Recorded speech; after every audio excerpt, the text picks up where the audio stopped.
साध्वी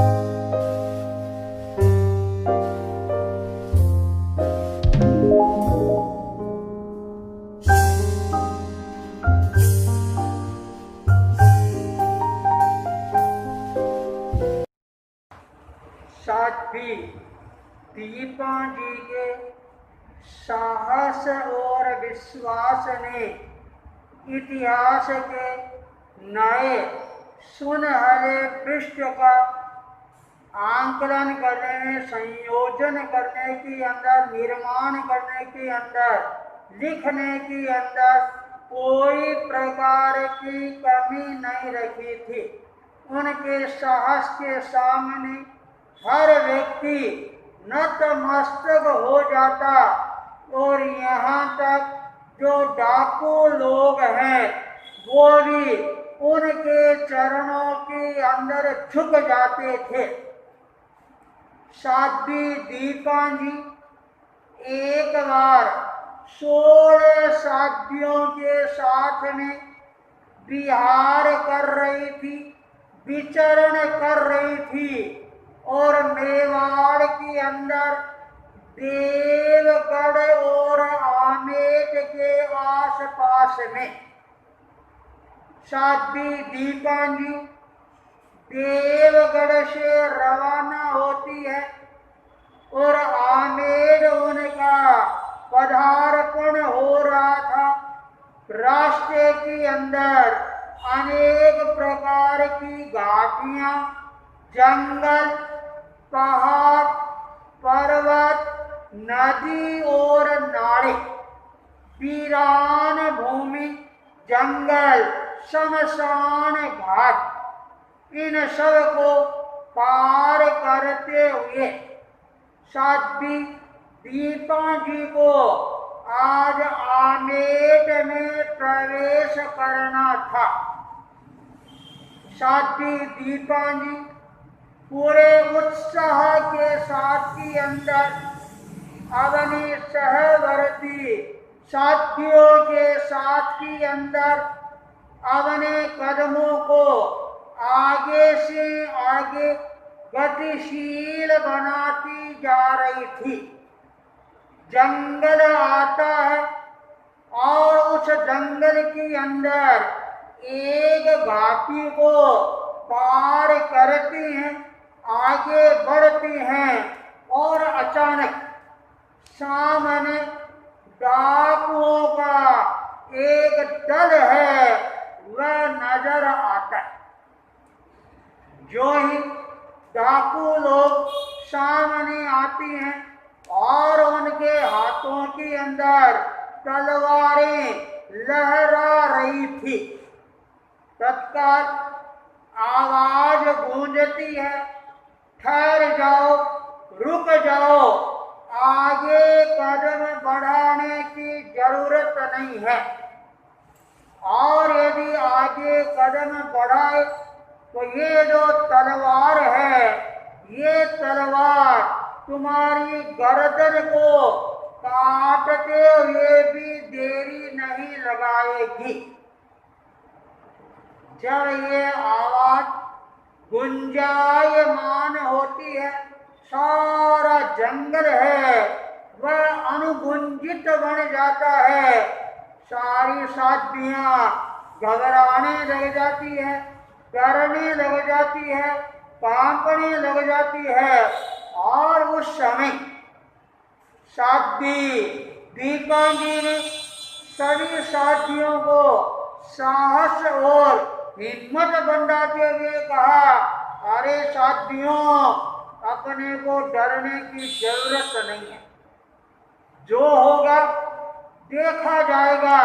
तुम अपने मन के अंदर अपना इष्ट का स्मरण करो, संकल्प शक्ति को जागृत करने का प्रयास करो और हमारा कुछ भी नहीं होगा। साध्वी दीपा जी का ये साहस देखकर, प्रोत्साहन देखकर उन साथियों के मन के अंदर भी अपने आप एक नई शक्ति का नई ऊर्जा का संचार होना प्रारंभ हो जाता है। दिल की धड़कनें हैं वो अपने आप शांत होने लग जाती है। शरीर की कंपाहट है वह भी पलायन करना प्रारंभ कर देती है। डाकू लोग साथियों के बिल्कुल निकट पहुंच जाती है और कड़क आवाज के अंदर कहा, तुम्हारे पास के अंदर ये जितना भी सामान खंडों पर और पीठ पर जो तुमने बांध रखा है, हाथों में जो उठा रखा है, इन सब को यहाँ नीचे जमीन पर रख दो।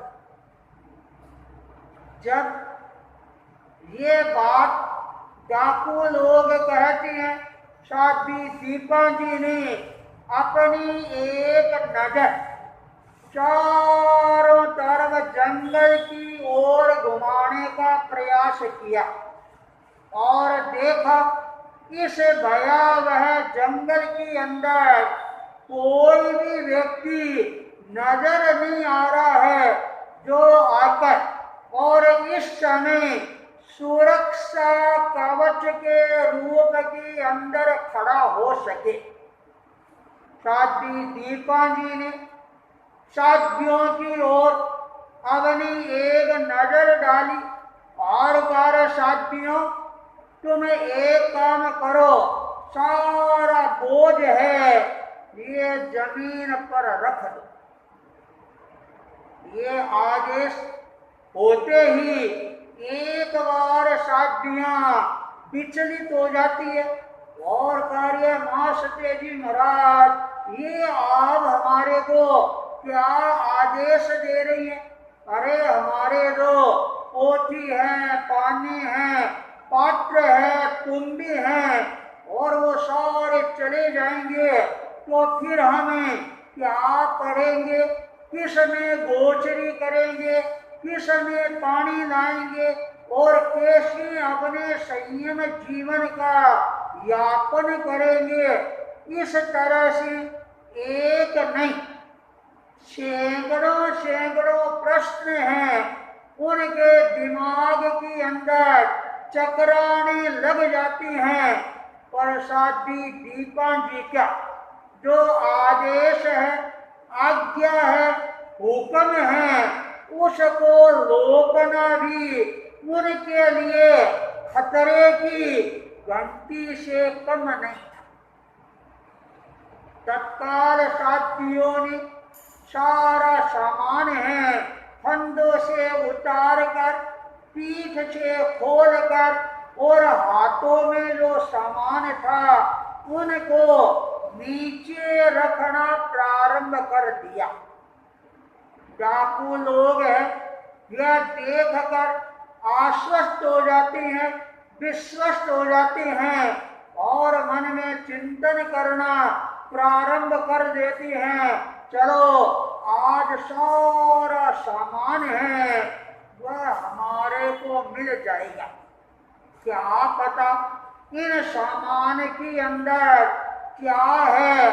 अरे कहीं इन्होंने सोने की ईंटें तो अपने खंडों पर नहीं उठा रखी है, कहीं हीरे पन्ने माणक मोती है और इनको तो इन अपने वस्त्रों के अंदर और इन कुंभों के अंदर, पात्रों के अंदर तो नहीं छुपा रखा है। सारे डाकू लोग आज बड़े प्रसन्न नजर आ रहे थे और चिंतन करे थे, चलो आज का हमारा दिन है वह बहुत ही अच्छे दिन के रूप के अंदर आया। सामने सूरज है ये प्रखरता के साथ के अंदर तप रहा था। सारे डाकुओं ने उस सूर्य की तरफ हाथ जोड़े और कहा, सूरज भगवान आज की तरह तुम हमेशा उदित होते रहना तो हमारा जीवन है वह आबाद बनता रहेगा। साथियों ने तत्काल सारे सामान को जमीन पर रख दिया और डाकू लोग उस सामान को उठाने के लिए ललचाने प्रारंभ हो जाते हैं। और जब डाकू लोग उन सामान को लेने के लिए अपने कदमों को आगे बढ़ाते हैं और अति उत्साह के कारण वो डाकू लोग अपने जो हथियार थे, शस्त्र थे, तलवार थी, उसको जमीन पर रख देते हैं और कदमों को आगे बढ़ाना प्रारंभ कर देते हैं। साध्वी दीपांगी उन डाकुओं के बढ़ते हुए कदमों को देख रही है, निहार रही है। और जब डाकू लोग बिल्कुल उन वस्त्रों के नजदीक पहुंचते हैं और उस समय साध्वी दीपांगी ने बहुत ही साहस और हिम्मत के साथ के अंदर बिजली की तरह अपने कदमों को तेजी के साथ के अंदर आगे बढ़ाया और जो डाकुओं की तलवार है वह जो जमीन पर पड़ी थी, तत्काल उस तलवार की मूठ पर साध्वी दीपांगी का हाथ जाता है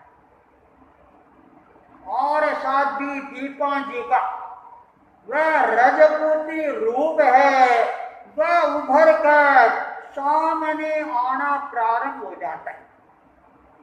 साध्वी दीपांगी ने तत्काल उस तलवार को अपने हाथ के अंदर ली और एक तरह से रणचंडी का रूप धारण करते हुए और उस तलवार को बिल्कुल ऊपर उठाकर और तेज स्वर के अंदर कड़कते हुए स्वर के अंदर और साध्वी दीपांगी ने कड़कते हुए कहा, खबरदार है, इन वस्त्रों के, कपड़ों के, बंदोपकरणों के हाथ लगा लिया तो और ये तलवार है, ये चलते हुए भी देरी नहीं लगेगी।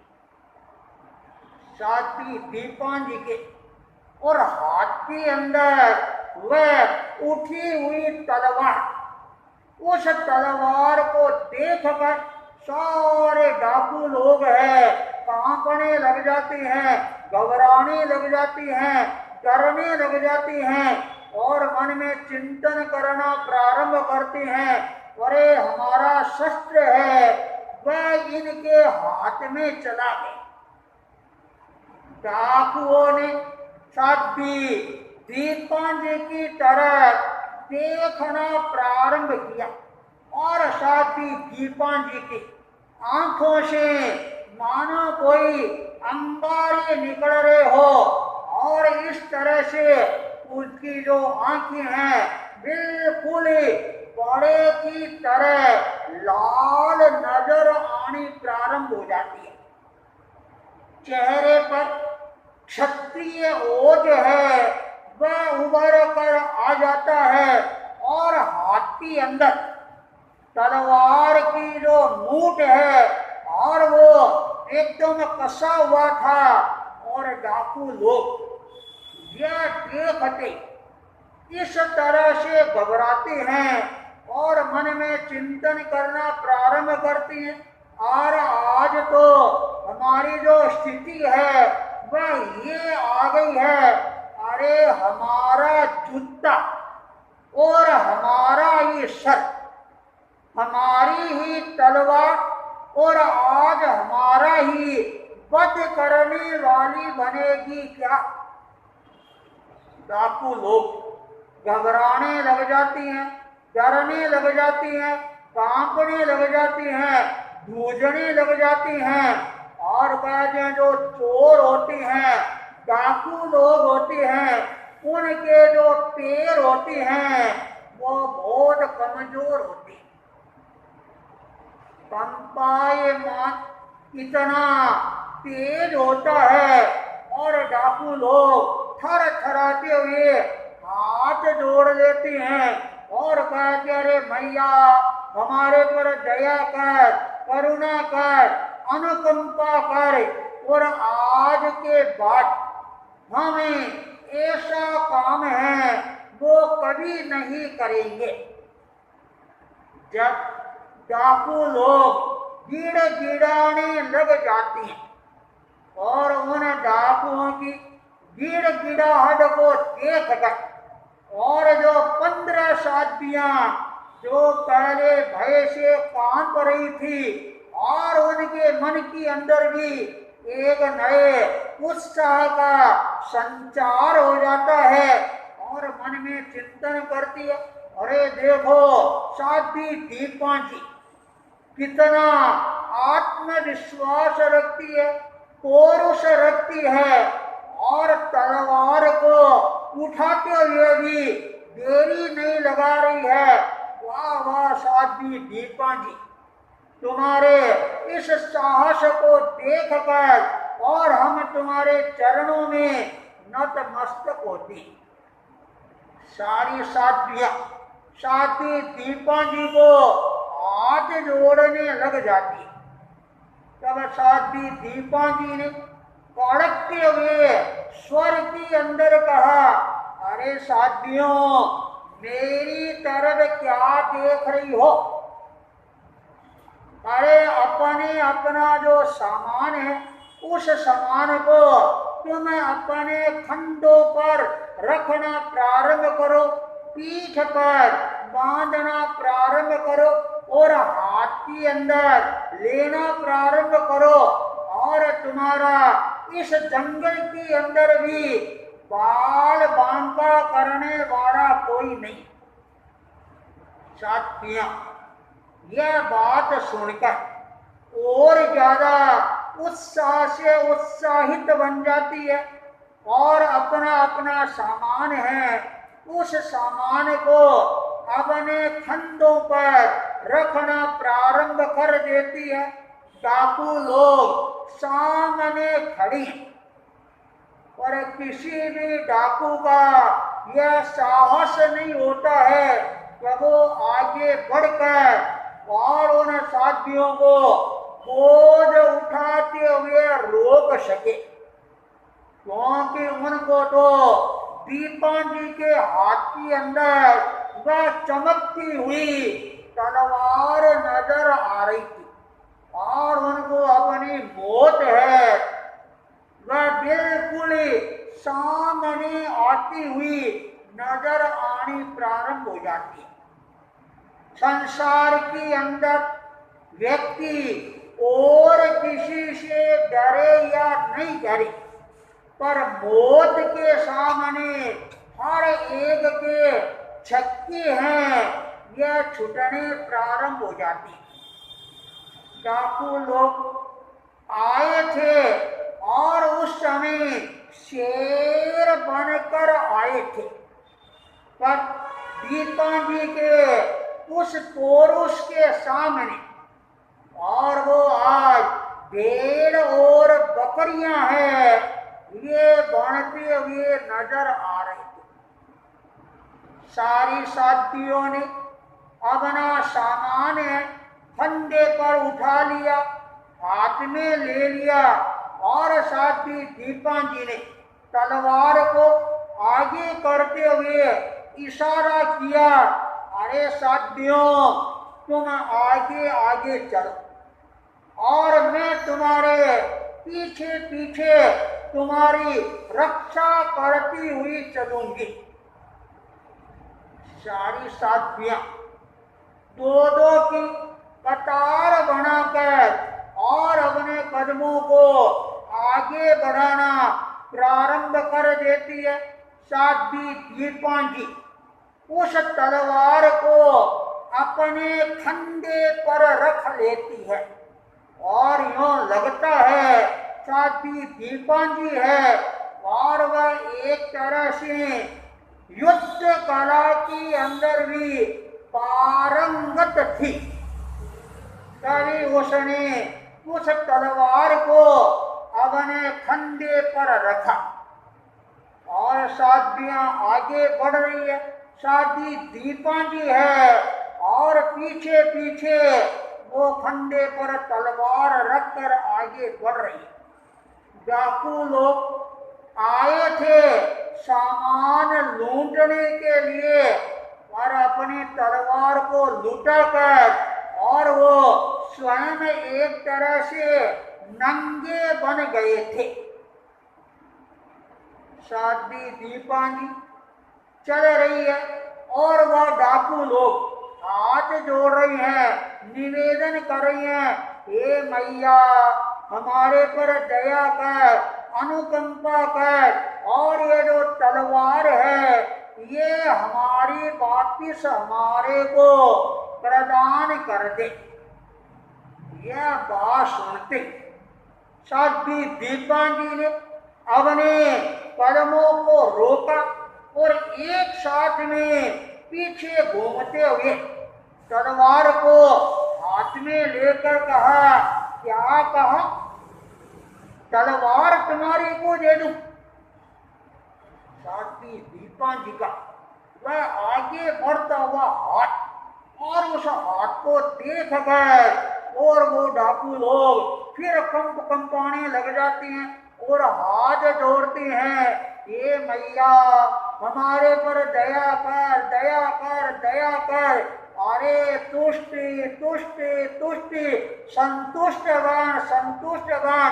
अरे इतना आवेग और आवेश है वह हमारे पर मत कर, और यदि हमारा कुछ हो गया तो हमारे परिवार को कौन संभालेगा, हमारे बच्चों को कौन पालेगा, अरे उनको मौत के मुंह से कैसे कौन बचाएगा। अनेक प्रकार की बातें डाकू लोग हैं बोलना प्रारंभ करते हैं। साध्वी दीपांगी ने कहा, खबरदार।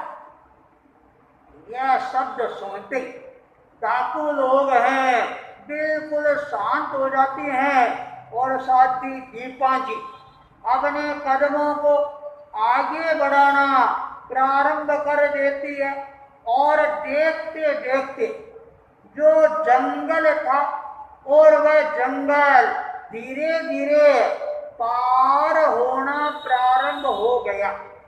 डाकू लोग मन में सोच रही हैं, अरे हम औरों को लूटने के लिए आए थे और आज हमारी जिंदगी के अंदर ये दिन आ गया, हमारे को भी कोई लूटने वाला मिल गया। अरे शेर पर लगता है आज कोई सवा शेर है, वह आकर हमारे सामने खड़ा हो गया। साध्वी दीपांगी आगे बढ़ती जा रही है और जब जंगल पूरा होता है उस समय उन डाकुओं ने सोचा, अरे अब जंगल पूरा हो रहा है और आगे नदी आ रही है और यदि लोग आ गए, इनके भगत लोग आ गए, फिर हमारा क्या होगा। और यदि आमेट राव जी ठाकर साहब चतर सिंह जी को पता लग गया, फिर तो हमारे परिवारों का नामो निशान है, ये भी रहना मुश्किल हो जाएगा। डाकुओं ने फिर विनम्रता के साथ में और गिड़गिड़ाते हुए कहा, अरे मैया अब तो हमारे पर दया कर, अनुकंपा करी, अरे हमारे बच्चों के प्रति तो कुछ सोच, हमारी औरतों के लिए तो कुछ हमारे पर रहम कर, और ये तलवार है ये हमारे को वापस दे दे। जंगल पूरा होता है और साध्वी दीपांगी फिर पीछे मुड़ती है और क्या क्या करे? साध्वी दीपांजी का यह तेज स्वर डाकुओं के पैरों को जमीन पर चिपकाने वाले बन जाते, मानो उन डाकुओं को सांप सूंघ गया हो। केवल हाथ जोड़े खड़े और कार्य मैया अब हमारा जीवन है वह तेरी दया के ऊपर निर्भर है और तू दया का महान सागर हमारे को नजर आ रही है। अरे तू हमारे पर अनुकंपा क्यों नहीं कर रही है? एक बार करुणा भरी दृष्टि है वह हमारे पर फेंकने का प्रयास कर।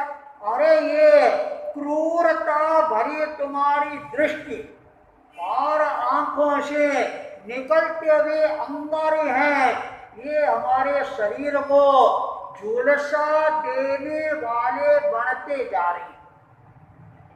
साध्वी दीपांजी ने अपने कदमों को आगे बढ़ाया और आगे चंद्रभागा नदी का पाट है वह नजर आना प्रारंभ हो जाता है।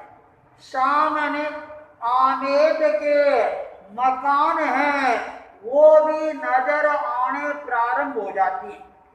तब साध्वी दीपांजी ने देखा अब हमारे को कोई प्रकार का खतरा नहीं और डाकू लोग पुनः गिड़गिड़ाती हैं।